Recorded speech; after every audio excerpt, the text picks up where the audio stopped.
Alkhidmat foundation Pakistan ज़िले सांगड़ पारां हिंदू बिरादरी जे ॾियारी जे मौक़े ते 160 मुस्तहिक ख़ानदाननि में ख़ुश्क राशन ऐं व्हील चेयर ॾियण जी तक़रीब टंडो आदम जे निजी शादी हॉल में मुनक़िद कई वई।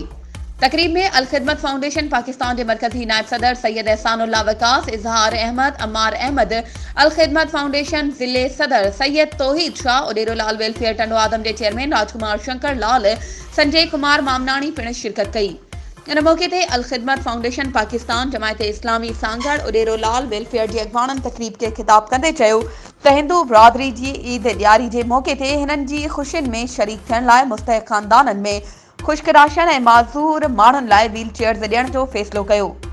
हुन चयो त पाकिस्तान जी तरक्की में हिंदू बिरादरी जे माण्हुनि जो बि वॾो हिस्सो आहे। हुन चयो त जमायत इस्लामी जे अमीर डॉक्टर सिराजुल हक जी हिदायतुनि ते अमल कंदे असां जुड़ान वाला में ईसाइन सां थियल ज़ुल्म ख़िलाफ़ मुतहिद थी ईसाइन जी माली मदद कई। उन मौके ते बहरिया स्कूल जे शागिर्दनि पारां फ़लस्तीनी अवाम जी मदद लाइ गॾु कयल 40,000 रुपया पिण अलखिदमत फाउंडेशन पाकिस्तान खे ॾिना विया। वधीक ख़बरुनि ऐं अपडेट्स जे लाइ असांजे चैनल खे सब्सक्राइब कयो ऐं हा, बेल आइकन खे प्रेस करणु न विसारिजो त जीअं असांजी हर नई अचण वारी वीडियो तव्हां ताईं पहुची सघे।